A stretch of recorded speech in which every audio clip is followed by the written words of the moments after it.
Hey everybody, I'm ready for bed in my penguin pajamas, but I want to talk to you guys about something that happened to me that's crazy the past couple days.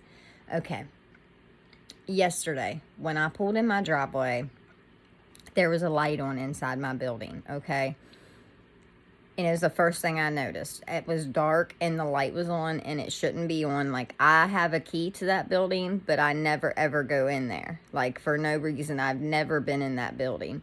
Now, in the bottom part of the building is where I keep my weed eater and my lawnmower and stuff like that. And I do go into the cellar part, but I have never ever stepped foot into the upper part of that building. So, as soon as I pulled in, I told my daughter, I was like, oh my gosh, I was like, that light's on. I was like, that's creepy. I was like, how could that light get on? I was like, call Nana and ask her how you turn the light on. Because I thought, well, maybe, if I turn a light on in my house, maybe it'll be on. Because from the upstairs of my house, I have like a one upstairs room. There is a like electricity line that runs from the upstairs to the building. So I thought maybe if the upstairs light was on, then that building light could come on too or something. I don't know. So I just figured call her and ask her how you turn it on. So she called her and she said the only way to turn it on is to be upstairs. Now, I remind you, there is a lock on this building. And my mom's doesn't even have the key for it. I have the key for it. And I'm the only one that has a key for it. So, and I look as soon as she's on the phone with her and she says, I'm the only one with the key. I look at the key hanging like whenever I'm in the car, I hang it from my rearview mirror. Like I hang it around because it also has my house key on it. And I just kind of look at the key like it's right there. Like there's no way that nobody got in there, So I call my dad. And my dad comes in and he checks out the situation with me. Well, I go upstairs with him. And to get up there, I have like 4 pieces of metal tin, great big, like 4x6 pieces. And we had to actually move it, slide it clear out of the way. And then I have like a great big road thing, big round one. We had to move it out of the way because it's what holds the tin up to even get upstairs. So I was like, that's weird. And plus, in between both buildings, it's because I have another building right behind it. And in between it, it's nothing but mud. Okay? So I'm like looking with a flashlight because it's late. It's probably like 9 o'clock. I'm looking with a flashlight to see if you can see like footprints or anything like that. And there was none. So I'm like, that's weird. How could that light get on? So I'm thinking, well, maybe it was like a surge or something like that. Maybe the electricity flipped off and when it come back on, it was just on. So when we get up there, I'm like, I'm going to check the light switch. I'm like, where's it at? And my dad points to it. So I'm like, okay. So I go over and I flip it off and then I flip it back on. And it was definitely turned on.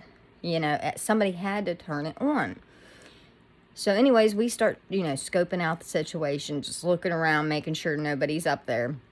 And the very first thing I noticed is there is a tinfoil ball, like it's rolled up into a ball on the counter when you walk in. And I look at it and I look at my dad and I look back at it and I'm like, what is that? And my dad's like, oh, it was probably Harold eating, that's probably his dinner or something. He was probably eating dinner and he just put it up. Rolled it in a ball and put it there. I'm like, I don't think so, Dad. And I start unrolling it. And we both have flashlights, both of us do. LED flashlights, so they're really bright. And I start unrolling it, and when I do, you can like see white falling out of it. Now, the first thing that I thought was a 30 foil. Because now I did, when I first got into meth and I was smoking meth, I did use foils. But when I would make my foils, they were like beautiful foils. Like that's terrible. But I would make my foil and I would fold it in half and then I would like fold the edges over and it was like a really sturdy foil, And it was like similar to that, but not exactly. It was the foil, but it was like folded over and the edges were not bent or anything like that. Now, it had to be somebody from my past active addiction life that was in that building with that foil. It had to have been, so I'm like, oh my God, I can't believe this. And I was like, Dad, this is a meth foil. Look at it. The white stuff around it. Like as I'm unfolding it.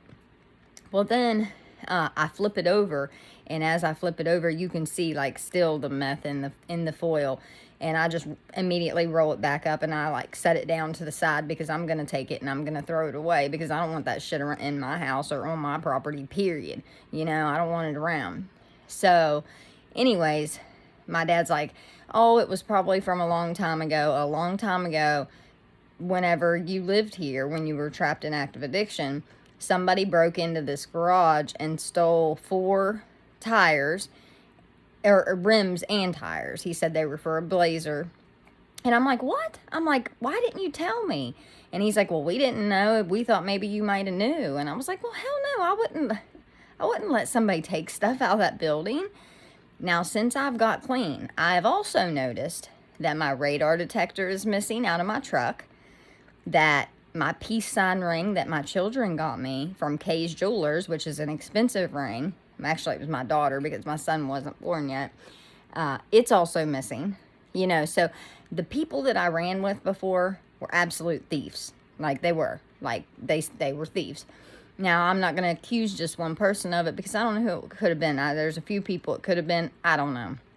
But I know at the end of my addiction, I really wasn't around people that smoked foils anymore because we were all needle junkies. That's sad but true.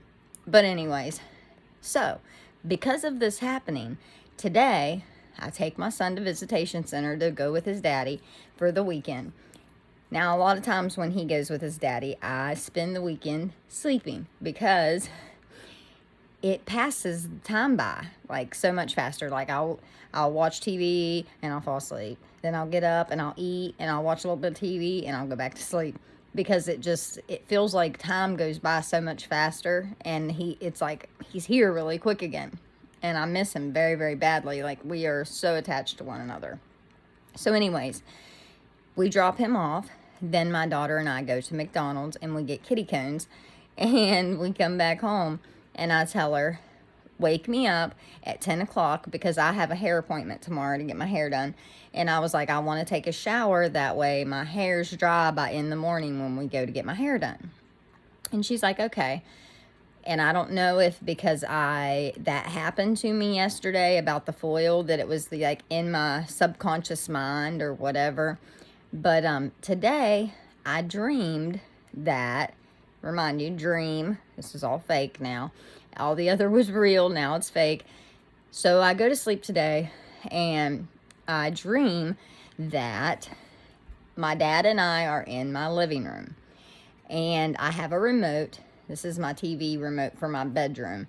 And it is similar to this, except for the back is not like this. It don't have the alphabet and all that. And it has a battery place. And the battery cover is missing. And I'm like shaking it, and I can hear something inside of it. It's like when I'm shaking it. And I'm like, what is that? And I take the batteries out, and I see a bag. And I like pull the bag out, and there's like a half an 8-ball of meth hidden in my remote. Again, this is fake. Dream. But anyway, so I'm like, oh my God, I can't believe this. I was like, I must have hid that before I got clean, and I forgot about it. That's what I told my dad, and I'm like, I need to tell Brinley because we need to get rid of it. And my dad's like, no, you don't need to tell Brinley, just get rid of it. I'm like, no, I tell her everything. I got to tell her. So I go get her, and I take her to the bathroom. This is the bathroom right here. I take her to the bathroom, and we are like putting it down in the commode. We're getting rid of all of it, and I'm like going like this with the bag. I remember clearly like dumping out the bag, like making sure every last crumb was out of there. And we flush it, and then she wakes me up, and she's like, Mommy, it's 10 o'clock. I'm like, oh my God. But I mean, I had to have dreamed that because it was already in, my subconscious mind of that happening to me yesterday. So I don't know who was in my building, but that's messed up. Like, like the key wasn't touched. There was no feet prints. My dad seems to think that the foil was from a long time ago. He's like, cause Kristen, he's like, just like when I come up here just now, he's like, I didn't think nothing of that foil. Like when I saw that foil laying there, I didn't think oh, that's a meth foil or that's 30 foil. You know, he's like, I mean, he even told me, he's like, oh, that ain't nothing. That's probably Harold's dinner. And Harold's my grandpa. But I was like, and he's deceased now. We live here in his house. But, you know, he didn't think it was a big deal. And I was like, Dad, no, that is a big deal. That's a freaking foil. Like, and he's like, it's probably his dinner. And I'm like, no, like, it's not. Like, let me look.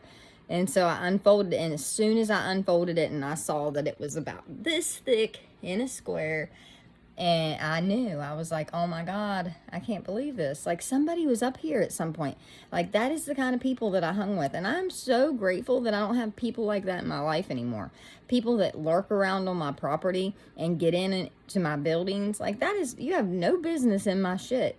You have no business in my buildings. You have no business anywhere around here, you know? So that, I mean, I'm just so grateful that I don't live like that anymore. Anyways, I brought the foil down to the house. I threw it in the trash can, and when my dad left 20 minutes after we got done looking, I sent the freaking trash with him. I said, you know what? Take this trash and get rid of it, because I don't want stuff like that in my house. I don't want it around me. You know, and he seems to think, like he said, there's no footprints coming in here. You know, the foil's probably old from a long time ago when the stuff came up missing to begin with.